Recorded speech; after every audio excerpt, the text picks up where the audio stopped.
अस्सलाम वालेकुम वरहमतुल्लाहि वबरकातुहू। उर्दू बियॉन्ड बॉर्डर्स में आपका एक बार फिर से खैर मकदम है। गुज़िश्ता सबक में हमने नसरी तहरीर में अलामत इस्तिफ़हाम के इस्तेमाल पर रोशनी डाली थी। हमने देखा था कि अलामत इस्तिफ़हाम का इस्तेमाल एक तरफ उन सादा इस्तिफ़हामी जुमलों में होता है जो किसी सवाल के जवाब के तालिब होते हैं, और दूसरी तरफ ऐसे जुमलों में भी होता है जो बज़ाहिर सवालिया नहीं लगते, लेकिन लहजे और अंदाज़ बयान की तब्दीली की वजह से उन पर सवालिया निशान इस्तेमाल किया जाता है। इस तरह हमने उन जुमलों का भी मुताला किया था जो बज़ाहिर सवालिया होते हैं लेकिन किसी जवाब के तालिब नहीं होते।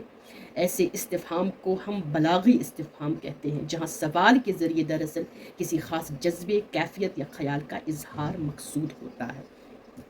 आज के सबक में हम इस बलागी इस्तिफ़हाम के इस्तेमाल को शायरी के हवाले से समझेंगे और देखेंगे कि शायर किस तरह सवालिया अंदाज़ इख्तियार करके अपने जज्बात में शिद्दत, तासीर और मानवी गहराई पैदा करता है।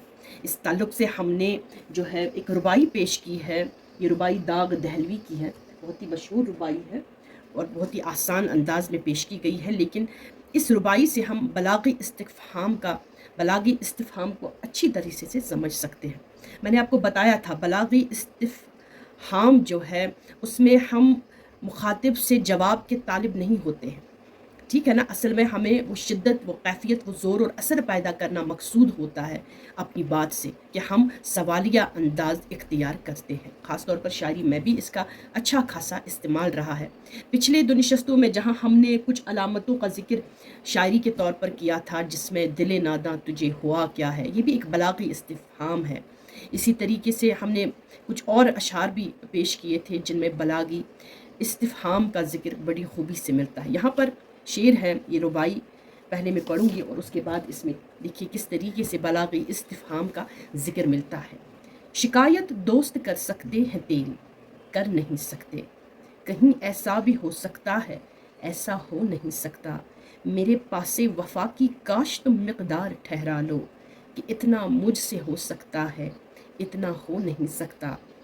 देखिए पहले ही मिसरे में शिकायत दोस्त कर सकते हैं तेरी, शिकायत दोस्त कर सकते हैं तेरी, खुद शायर सवाल कर रहा है लेकिन जवाब भी खुद इस मिसरे में छुपा है। शिकायत दोस्त कर सकते हैं तेरी, कर नहीं सकते। क्या दोस्त तुम्हारी शिकायत कर सकते हैं? क्या उनमें उतनी जुर्रत है मेरे सामने कि वो तुम्हारी शिकायत कर ले?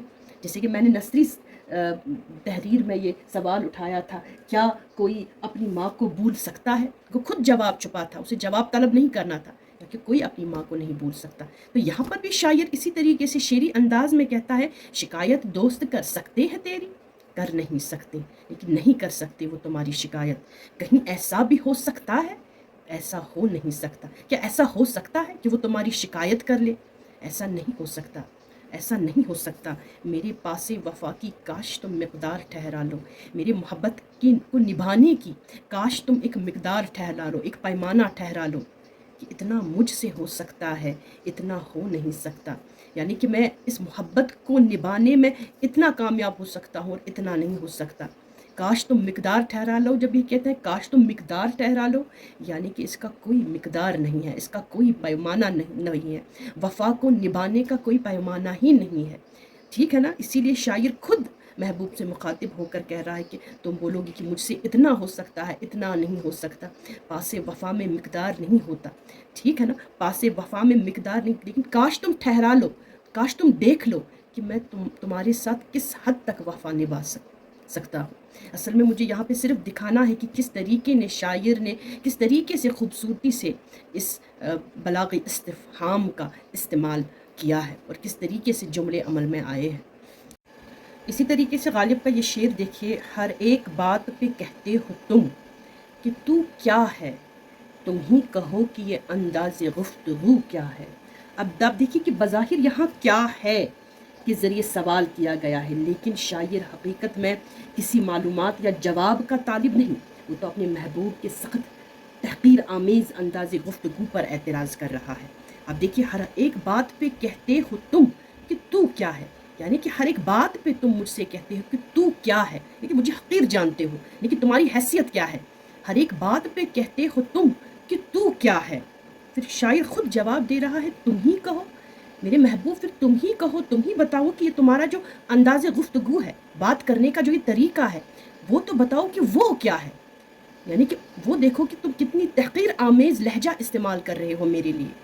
تو شاعر یہاں پہ اصل میں شکایت کر رہا ہے محبوب سے، لیکن کیا ہے کہ اس استفہامیہ انداز کا مطلب یہاں پر اب جواب طلبی نہیں ہے، وہ اصل میں جذبات کی شدت کو پیدا کرنا ہے۔ تو میں نے آپ کو کہا جو ابلاغی استفہام ہوتا ہے یہ خاص کیفیت کے لیے، یہ تعجب کے لیے یا حیرت کے لیے یا افسوس و تاقید کے لیے یا اظہار جذبات کے لیے استعمال کیا جاتا ہے۔ شاعری میں بھی ہمیں اس کا بھرپور استعمال ملتا ہے۔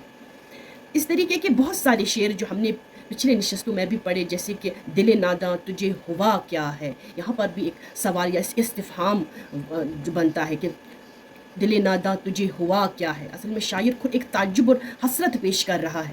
تو اس طریقے کا استعمال جو ہے علامت استفہام، بظاہر تو شاعری میں یہ نہیں ملتا ہے، لیکن اگر ہم یہ ڈھونڈ لیں کہ کس طریقے سے اس استفہام کا یہ انداز جو ہے، کس طریقے سے ان مارکس کے ذریعے جو ہے ہم ان جملوں کو سمجھ سکتے ہیں۔ امید ہے آپ کو یہ ویڈیو بھی پسند آیا ہوگا۔ اگلے نشست میں ہم آپ سے پھر ملاقات کریں گے، تو جتنے بھی ہم نے علامات اب تک پڑھے ہیں ان کا ایک اجمالی نظر، ایک مختصر نظر ان سب علامات پر ڈالیں گے۔ تب تک کے لیے دیجیے اجازت، اللہ نگہبان۔